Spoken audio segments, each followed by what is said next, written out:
შემდეგ განსაკუთრებით აქ საუბარი დიპლომატებზე იმიტომ გვაქვს, რომ სწორედ ამ ადამიანების ჩარევა, ხშირად უკანონო ჩარევა ცვიხილეთ წინასაარჩევნო პროცესებში. ქართულმა ოცნებამ საქართველოში აკრედიტებულ დიპლომატიური კორპუსის წარმომადგენლებს წამზომი ჩაურთო. დღეიდან მომდევნო 2 თვის განმავლობაში არჩევნების დღემდე ივანიშვილის პარტია ელჩების თითოეულ სიტყვას, ნაბიჯს და ქმედებას გამადიდებელი შუშით დააკვირდება. ქართული ოცნება ფაქტობრივად დიპლომატებს მედიისთვის ინტერვიუების მიცემას და სხვადასხვა ღონისძიებებში მონაწილეობის მიღებასაც კი უკრძალავს. ულტიმატუმებით სავსე წერილი შალვა პაპუაშვილმა დღეს გამოაქვეყნა. განსაკუთრებით წინასაარჩევნოთ ეს განცხადებები ვიღაცას რაღაც მოაფიქრდება, რომ ამ მაინც და მაინც ამ დღეს უნდა მისცეს რომელიმე მედიას ინტერვიუ, ვრცელი ინტერვიუ და გააკრიტიკოს მთავრობა.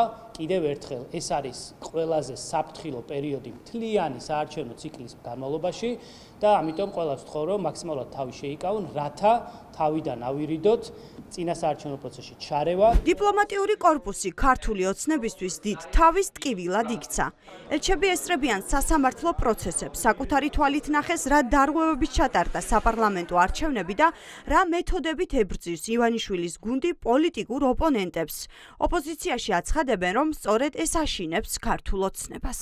ერთადერთი მოტივაცია, რომელიც ამოწევს პაპუაშვილს, არის საქმის ისე წარმოჩენა, თითქოს ვინმე ერეოდეს ქართულ საქმეში, მაშინ როდესაც ჩვენი ევროპელი მეგობრები გვირჩევენ, როგორც მეგობრები და პარტნიორები და გვეუბნებიან, რომ თუ საქართველოს სურს ამ კლუბში გაწევრიანება, შესაბამისად ჩვენმა სახელმწიფომ უნდა დაიცვას მთელი რიგი სტანდარტები. ჩარევას თუ კი ისინი ეძახიან იმას, რომ ქვეყანაში მოგვიწოდებენ, რომ იყოს სამართლიანი საარჩევნო გარემო, ადამიანის უფლებები იყოს დაცული, არჩევნები არ ყალბდებოდეს, პოლიტიკური დევნა არ მიმდინარეობდეს და პოლიტიკური ოპონენტების ოფისების რბევით და თავხობის დალეწვით არ იყვნენ და დაკავებული, არ ვიცი, ამას თუ ეძახიან ჩარევას, ეს არ მგონია რომ ჩარევა იყო. ელჩი ემორჩილება მხოლოდ და მხოლოდ საკუთარი ქვეყნის ხელისუფლებას და თავისი ქვეყნის პოზიციას აფიქსირებს. თუ საქართველოს ევროკავშირის წევრობის პრეტენზია აქვს, დიპლომატებს უნდა უსმენდეს და არა ულტიმატუმების ენით ელაპარაკებოდეს. ყოფილი ელჩები არ გამორიცხავენ, რომ ქართულ ოცნებას შესაძლოა ახლა არასასურველი დიპლომატების ქვეყნიდან გაძევება ჰქონდეს ჩაფიქრებული.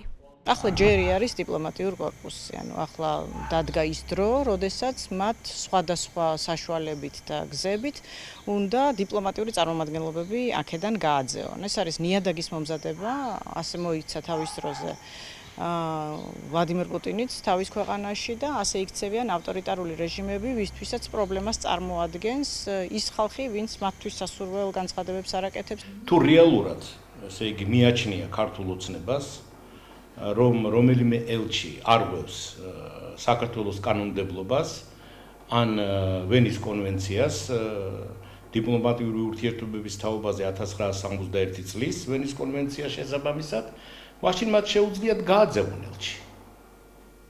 და თუ ამისთანა გაბედულ ნაბიჯს გადადგამენ, გააკეთონ ეს.